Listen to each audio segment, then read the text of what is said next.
Here's another video.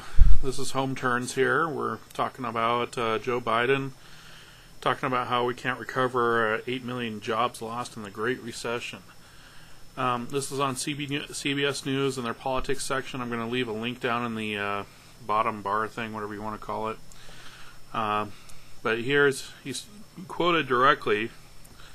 Vice President Joe Biden gives a stark assessment of the economy today, telling an audience of supporters there is no possibility to restore 8 million jobs to the Great Recession. To me, he's saying that we're not going to be ever able to get those 8 million jobs back, no matter what happens, which I think is kind of bogus. I think we'll eventually get there, but I think it's going to take a lot of work and a lot of changes in our government to make it happen.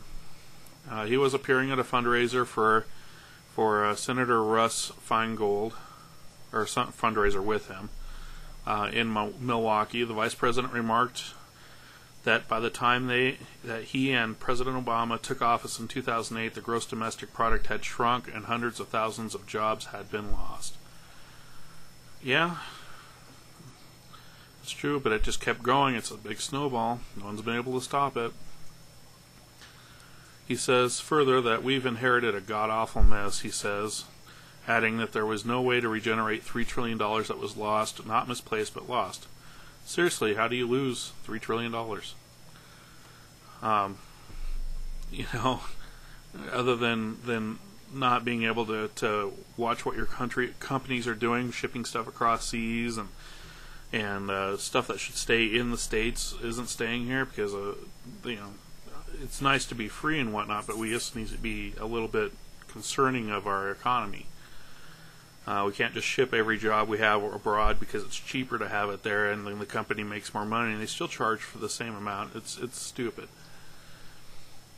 Biden said today that the economy's improved, and noted that the past 4 quarters there's been a 4% growth in the economy. Overall, the last 5 months, there's been more than 500,000 jobs in the private sector that were created. I'm wondering how many of those jobs are actually permanent jobs and how many aren't. I know that we're talking about a lot of things happening with people just switching jobs, not actually being hired because they've been unemployed. I've seen stories about that, and I'll do some stories on that. But really, how many of those are actually jobs that are full-time, have benefits and everything else? I doubt a whole lot of them are. I'll look into more of that.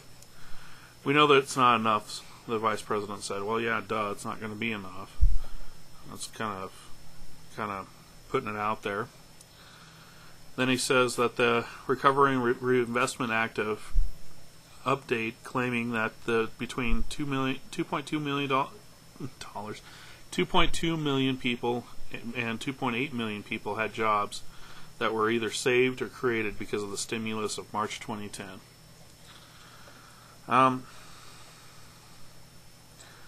If we weren't losing jobs at such a fast pace right now, that would be impressive, but we're losing jobs at a far worse pace than we're gaining right now.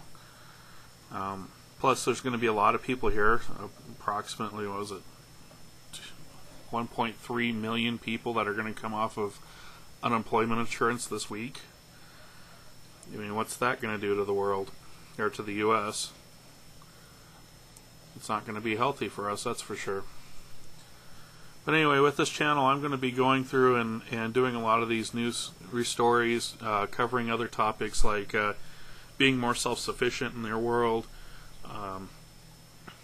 learning how to put a hedge against the inflation and the possible market decline that we're going to see even further.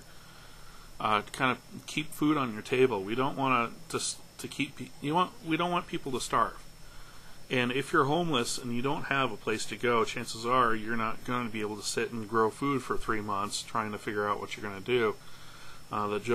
The whole goal is to try to keep you in a stable place.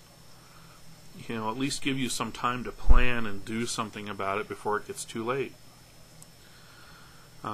I do advocate for having at least 3 to 6 months of food just in case something happens.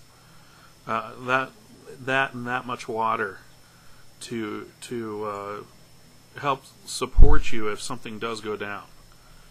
Because even if the government went down at this point and they destroyed our dollar value, they destroyed the economy, they have to restart with a whole new monetary system, that's going to take time. And you can't expect it to happen overnight. But anyway, this is Home Turns. Not to scare you, but we should be preparing. Take it easy, and thanks for watching. Good night.